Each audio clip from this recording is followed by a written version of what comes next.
आताशा होत आले या पुढे ते ना कधी होणे. आताशा होत आले या पुढे ते ना कधी होणे. आता तरी मिळून सर्व बोला. आता तरी मिळून सर्व बोला ना ऐसे ना पुन्हा होणे. हताशा होत आले या पुढे ते ना कधी होणे.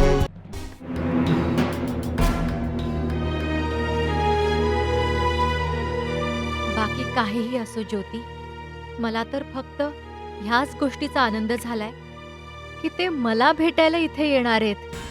माहितीये तुला, तुलसीदास सुद्धा मध्यरात्री भेटायला गेले होते आणि सापाला दोरी समजून पकडलं होतं त्यांनी, आणि मग त्यांनी तशीच नदी पार केली होती. ठाऊक आहे ताई, सगळं ठाऊक आहे. पण तेव्हा तुलसीदासच्या मागे पोलीस नव्हते लागले. आणि जेलमधून पळालेल्या माणसासोबत हे पोलीस काय करतात हे तर तुला ठाऊक असेलच ना. काही नाही होणार ज्योती, तू बघच, काही होणार नाही. आणि लवकरच ते घरी परत येतील.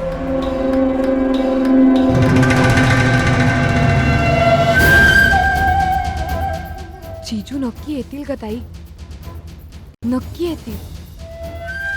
पण त्यानंतर काय होईल, काय होईल? पोलीस त्यांना सोडतील?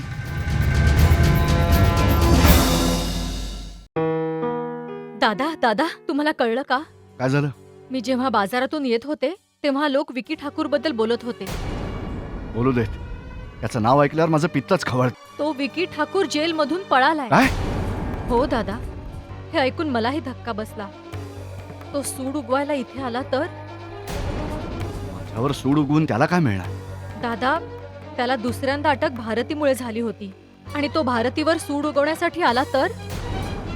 मला वाटतं की तो पळाला नाही, उलट पोलिसांनीच त्याला जेलमधून पळून जायला मदत केली. दादा, विकी ठाकूर सारख्या गुंडाची मदत पोलीस का करतील? मग कोण करणार? त्याचा बाप शंकर सिंग, त्यानेच पैसे चालून त्याला पळायला मदत केली. नाहीतर कडेकोट बंदोबस्तात कोणी पळू शकतं?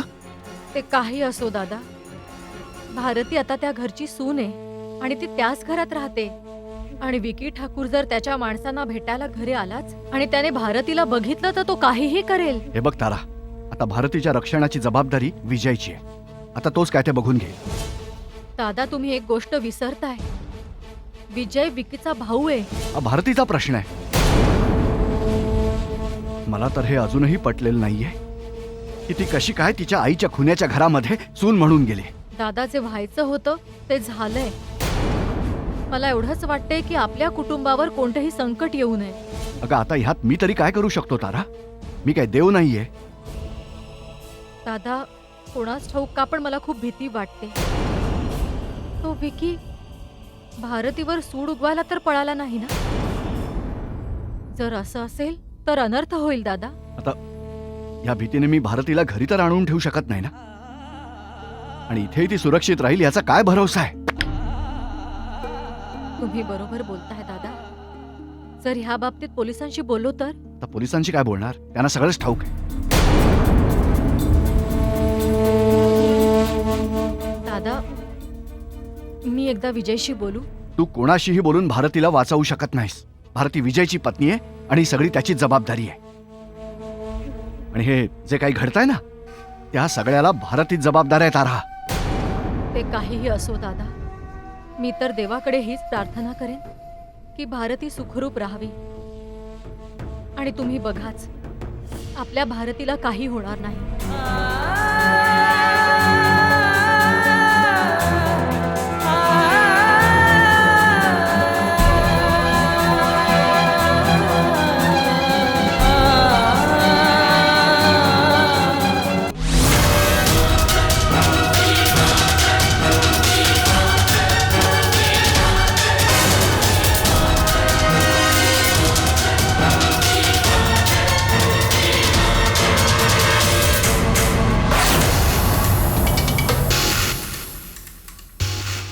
पळू नकोस, थांब विकी. स्वतःला पोलिसांच्या हवाली कर. विकी तू थांब, नाही तर मला नाहक गोळी चालवावी लागेल. पकडा र.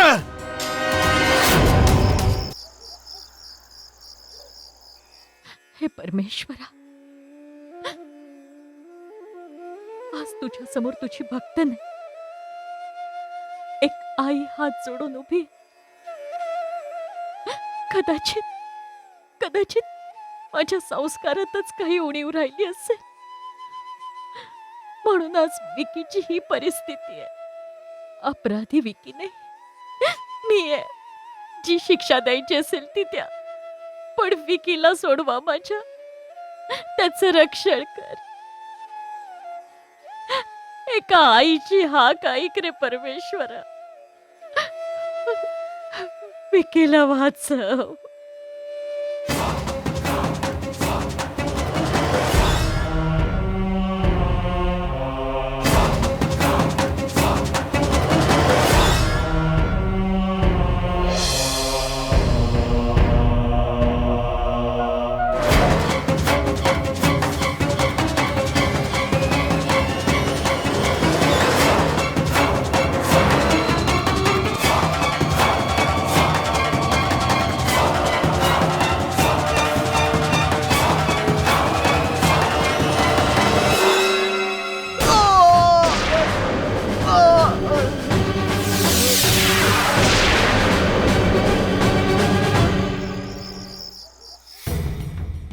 विजय भाऊ, दगडावर आपटल्यामुळं एकी भाऊंचा चेहरा खूपच छिन्न विछिन्न झालाय. शक्य झालं तर घरच्या बायकासने त्यांचा चेहरा दाखवू नका. सरपंच साहेबांची इच्छा असेल तर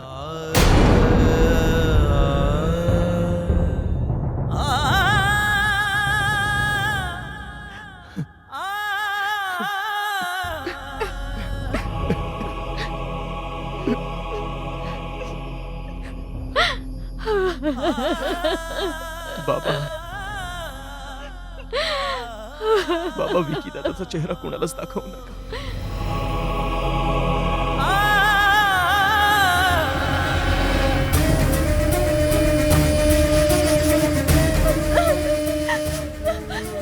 नाही नाही, हे कसं झालं? हे मला एकटीला सोडून कसं जाऊ शकतात? नाही, हे मला सोडून जाऊ शकत नाही. मला सुद्धा ह्याच्या सोबत जायचंय. मला सुद्धा घेऊन चला.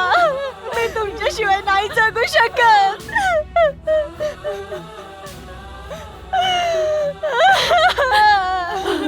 ओ बाळा, कोणी कोणाला सोबत घेऊन जात नाही ग. देव ज्याला जवळ बोलवतो त्यालाच जावं लागतं. आई,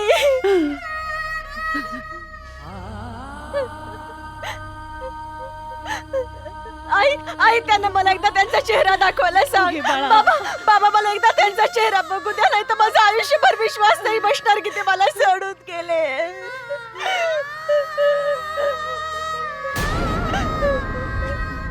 मला एकदा त्यांचा चेहरा बघू द्या. मला एकदा त्यांचा चेहरा बघू द्या.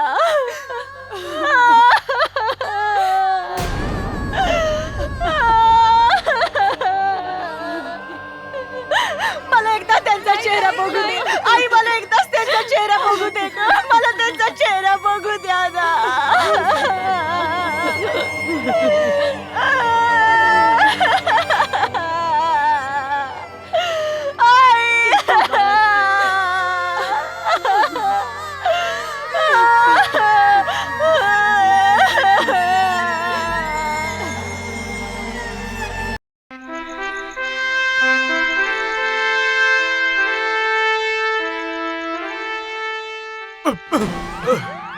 अरे तू परत घाबरवलंस ना?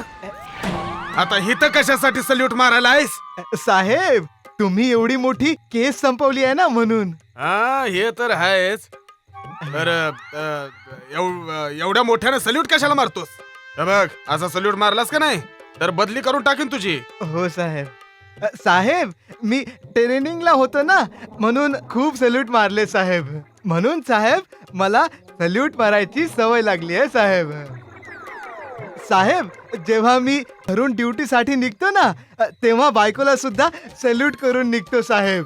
अरे हे काम तर लय भारी करतोस बाबा तू. जीवनात लय सुखी राहशील. तिथं सल्यूट मार की, पर इथं येऊन माझ्या समोर एवढ्या मोठ्यानं सल्यूट कशाला मारतोस? सॉरी साहेब. पण साहेब मला एक गोष्ट सांगा, तो विक्की ठाकूर एवढा मोठा गुंड होता का? अरे बाबा, धरमपूरच्या इतिहासातनं ही घटना अजिबात पुसली जाणार नाही. माझ्या तर नाकी नऊ आणून ठेवलं होतं ह्या विक्की भाऊनं. जगणं मुश्किल केलं होतं. पण साहेब त्या विक्की साहेबांचे वडील शंकर सिंग यांची तर खूप ओळख आहे ना, तर त्यांनी स्वतःच्या मुलाला का नाही वाचवलं? अरे लेका, जेव्हा पापाचा घडा भरतोय का नाही तर असाच फुटतो या. सरपंच साहेबांची दादागिरी आहे ना ही फक्त धरमपूरच्या येशीपर्यंतच. पर जिल्ह्याच्या ठिकाणी का नाही त्यांचा बाप बसल्यात बाप. आजकाल प्रत्येकाची लय मोठी पोच असते. पर जेव्हा कायद्याचा फास घट्ट होतो या तेव्हा तिथं कोणाचं काय चालत नाही. हो साहेब, तुम्ही अगदी बरोबर बोललात साहेब. पण साहेब काहीही म्हणा, खूप वाईट प्रकारे मेला विक्की. त्याचा चेहरा तर कोणीच बघू शकत नव्हता साहेब. होय ना, म्हणूनच तर मी चेहरा दाखवलाच नाही. नाहीतर सगळं कुटुंब चक्कर येऊन पडलं असतं तिथं. साहेब अशी बॉडी तर मी आजवर नाही बघितली. ह्यो विचार तर इक्की भावनं करायला पाहिजे होता. जेलमधनं पळाला. एखाद्या सिनेमातला सीन आठवला असेल म्हणून गेला पळून. ते पिक्चरात पळतात ना व, पण पोलीस पकडत नाहीत. अरे पर बाबा, पिक्चरगत आपलं आयुष्य नसतंय. कुणी बी आजपातूर पोलिसांच्या तावडीतनं वाचला नाही. पण साहेब मी पाहिलं होतं की शंकर सिंग तुमच्याकडे रागाने मोठे मोठे डोळे करून बघत होता. आ, त्याचं काय आहे, जेव्हा एखाद्या माणसाच्या मनाप्रमाणे होत नाही का नाही तेव्हा तो दुबळ्यालाच घाबरवतो. याचा अर्थ तुम्ही सुद्धा त्या शंकर सिंगला घाबरता की काय? का बस? का बस? अरे घाबरत मी माझ्या बापाला बी नाही, मग सरपंचाला कशाला घाबरीन? मला एक सांग, मी असं म्हणतोय की कायद्याचा हात लय लांब असतात आणि सरपंच साहेब म्हणाले की कायद्याचे हात छाटून लहान करूया, तर असं शक्य आहे का? हो समजलो साहेब. समजलं? आजकाल लय लवकर समजायला लागलंय तुला. जरा आरामात समजून घे, नाहीतर मला समजावता येणार नाही. साहेब आता तुम्ही मला समजवताच, मला सगळं समजू लागेल साहेब. तर मग एक काम कर, तुझ्या ह्या बुद्धीचा वापर या धरमपूर मध्ये का नाही जरा कमी करत जा. हं? मी इथं गेली 20 वर्ष काम करतोय आणि इथंच रिटायर्ड होणार, आणि मला बी जरा बुद्धी वापरायची संधी दी की. हो साहेब, तुम्ही अगदी बरोबर बोललात साहेब. अहो पण साहेब मला हे नाही कळलं की त्या विकीच्या विधवा बायकोचं काय होईल साहेब? अरे बाबा, तसंच होईल जसं तिच्या नशिबात लिहिलं असेल. पण मला एक गोष्ट सांग, तुला का बरं म्हणून तिची एवढी काळजी वाटायला लागली? साहेब मी तर आपलं सहज विचारलं साहेब. हे बघ, गणवेशात असल्यावर का नाही असलं उलट सुलट प्रश्न विचारत जाऊ नगस, नाहीतर ह्या भानगडीत गणवेश हातचा जायचा. सॉरी साहेब, सॉरी.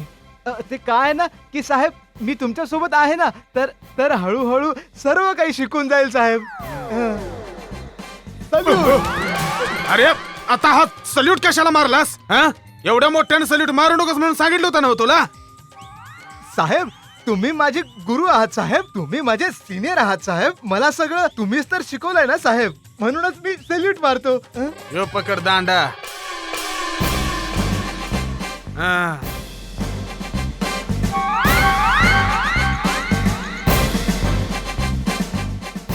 आता सरपंच साहेबांचं कर्ज उतरलं. आता घरी जाऊन जरा आरामात झोप काढतो.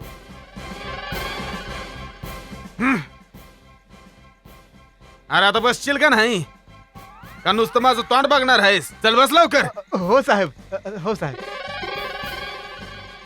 नीट बसलायस ना? हो साहेब, निघूया का? एकदम बरोबर बसलो साहेब. तुम्ही चालवा. आता चालत्या गाडीवर सलीट मारू नकोस म्हणजे झालं. हा हो साहेब. नैनम छिंदन्ति शस्त्राणि नैनम दहति पावकः न चैनम क्लोर्यत्यापो न शोषयति मारतः. अर्थात आत्मा अजर, अमर आणि अविनाशी आहे. त्याला ना शस्त्र मारू शकतं, ना अग्नी जाळू शकतो, ना पाणी मारू शकतं.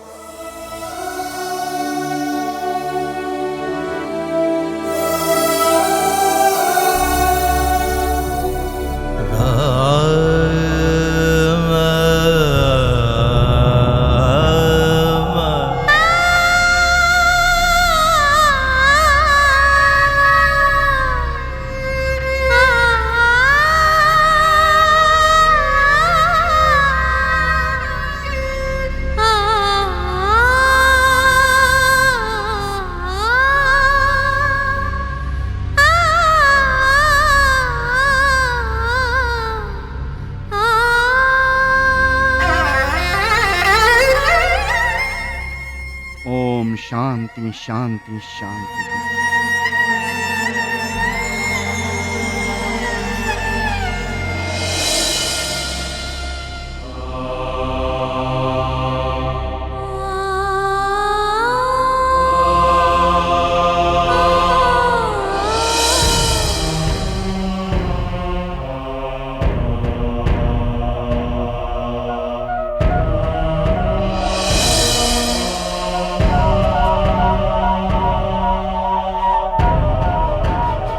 सटवे, बंद कर तुझं हे नाटकी रडणं. तुला काय वाटलं ग?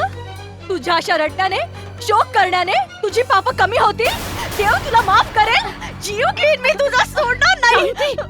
अगं हे तू काय बोलतेस बाळा? तुला काय झाले सुनबाई? काय बोलतेस तू? सोडा मला, सगळ्यांनी सोडा मला. मगासपासून बघते याची नाटकं. तुझ्यामुळे माझा नवरा गेलाय. तू कधी सुखी राहणार नाहीस, कधी नाही. किडे पडतील तुला. अगं तू मला विधवा केलंयस ना, एक दिवशी तू स्वतः सुद्धा विधवा होशील.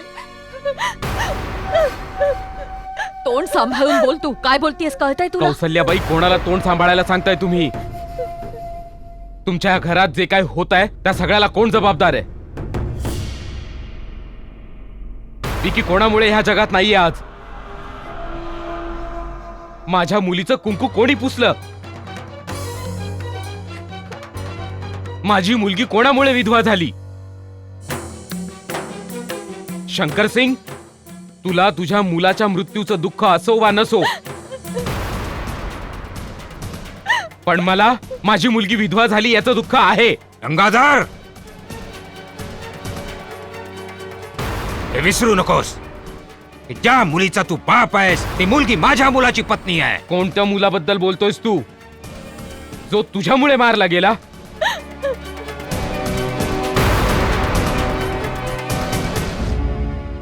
आणि तू शांतपणे तमाशा बघत राहिलास? तुम्ही दोघं गप्प बसणार आहात? तुम्ही दोघं ज्याच्यावरून भांडताय ना, त्याच्यासाठीच प्रार्थना चालली इथे. आणि प्रार्थना करते वेळी काय बोललं पाहिजे, कसं वागलं पाहिजे याचा तरी विचार करा. आता तू मला शिकवणार आहेस का कुठे आणि कसं बोललं पाहिजे ते? गप्प बसा, एकदम गप्प. माझ्या बाबांनी काय केलं, का केलं, कसं केलं हे विचारण्याचा हक्क फक्त माझ्या घरातल्यांनाच आहे. मी हे कधीच खपवून घेणार नाही की बाहेरच्या कोणी त्यांना प्रश्न विचारावा अथवा सल्ला द्यावा. आणि दुसरी गोष्ट, आम्ही खूप दुःखात आहोत. जर तुम्हाला आमच्या दुःखात सहभागी व्हायचं नसेल तर नका हो, पण आमचं दुःख वाढवू नका. कोणत्या दुःखाबद्दल बोलताय विजय भाऊजी? जर तुम्हाला त्यांच्याबद्दल थोडी जरी आपुलकी असती तर तुम्ही स्वतः जाऊन साक्ष दिली नसती. आणि ह्या चेटकेणीशी कधी लग्नही केलं नसतं. मला विधवा करण्यामध्ये तुमचाही तेवढाच हात आहे.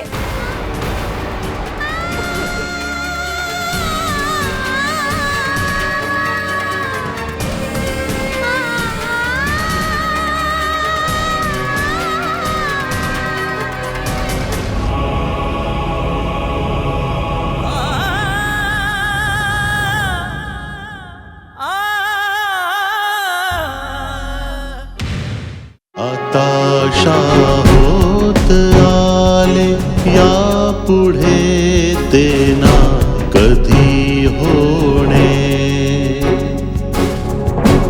आता होत आले या पुढे ते ना कधी होणे. आता तरी मिळून सर्व